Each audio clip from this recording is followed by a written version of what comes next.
Your weekly reset ritual is what keeps motherhood from degenerating into reaction mode.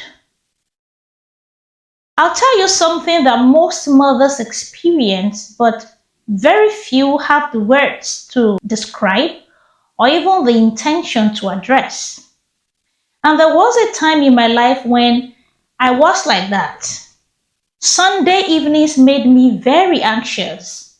It was supposed to be the resting day of the week, but it was for me the anxiety day of the week.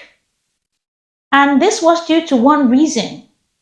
I knew that Monday was coming. In fact, the entire week was upon me, and I felt completely unprepared for all the responsibilities and baggages that come with each week, with each Monday. As a mother, especially when you are an ambitious mother, the week can feel like something that just happens to you because of the endless responsibilities that come with the week.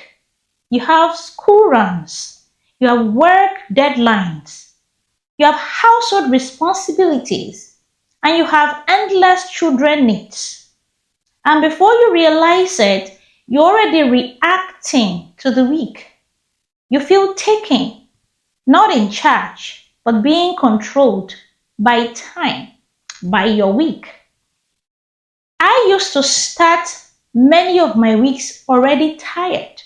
The thought of the week itself exhausted me. But I eventually figured it out. And that is why I am making this video to help many women that are now in the place that I used to be. I eventually realized something important. I used to think that motherhood was the problem, that mothers felt exhausted, that it was the normal part of motherhood. But at the turning point, I realized that motherhood was in fact not the problem. It was my lack of structure. Motherhood is a demand, just like your job demand. It is not the demand in itself that crashes our lifestyle. It is the unstructuredness of the demand. When I made this realization, it changed everything for me. Starting with the structure that I was able to put in place around my week. So I created a simple ritual that has changed how I now experience my week. It is something I call my Sunday reset ritual. The Sunday reset ritual happens in 5 simple steps, and I'll break that down for you in this video. The step 1 is the emotional reset. So first I give myself a moment to breathe and to reflect. At this moment, I ask myself questions about the previous week. What felt heavy for me? What actually worked for me? What needs to change? I am not doing this to judge myself or to condemn myself. I am doing this objectively to see clearly where things are going, where I can redirect things, and how to make better and informed plan for the week ahead. This step alone clears a lot of emotional clutter, gives me a sense of clarity and purpose towards the week ahead. And the step 2 is the time audit. If you've been following me on this space, you know I am big on time management. So the step 2 is where I quickly review how my time was spent. Did I spend too much time on something? I review, is it social media? Is it unnecessary conversations? Is it tasks that I could have even delegated? Is it endless errands that took my time without my realizing it at that point that it was happening? And these steps help me to reclaim control. The step 3 is that I design the week informed. The reflection that I did in step 2 gives me the clarity that I need to design a better structured week ahead of me.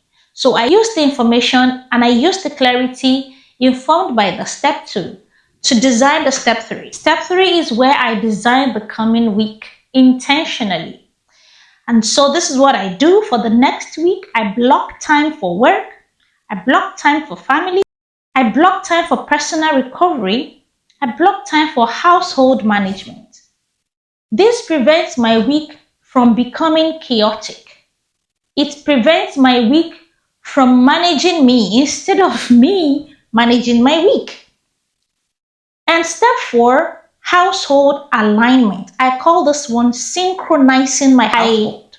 In this step, I also align the household to the structure ahead of time, the children's routine, their responsibilities, the routines and responsibilities of everyone around the house. If the rosters need amendment, I do that. If anyone needs any updating, I update them. So everyone is on the same page as to what our goals and expectations are for the coming week. You see, the home runs better when everyone knows their roles. In fact, I have realized that the children are better behaved and more productive when they are structured, when they know the expectations and how to get there. And then step 5, I protect one personal goal. For me, I choose one personal goal for the week, something that can feed my future. Just one goal. And that can be anything from helping a friend achieve a goal to achieving a goal for myself. Something that I know is an investment in myself, in the person I hope to become. Something that moves my life forward, not just my household. And it can be something as little as just completing a book, completing an online course, or visiting a site. This ritual takes about 20 to 30 minutes of my day, of my Sunday evening, but it completely changes how the week turns out, how the week feels, even starting on the Sunday. It completely transforms my week. It completely transforms the power dynamics around how my every day of the coming week will unveil. And instead of reacting to life, I end up entering the week with clarity, calm, authority, control. If you are an ambitious mother who constantly feels like the week controls you, like you do not have enough time to do all there is to do in your life, I want you to try this. This Sunday, take 20 minutes and reset your week intentionally. You might be surprised by how powerful this small act can be and how effectively it can work on your mind, on your calmness, and your productivity. If you're building structural motherhood with me here, you are in the right place. If you have not started, consider becoming a part of the movement.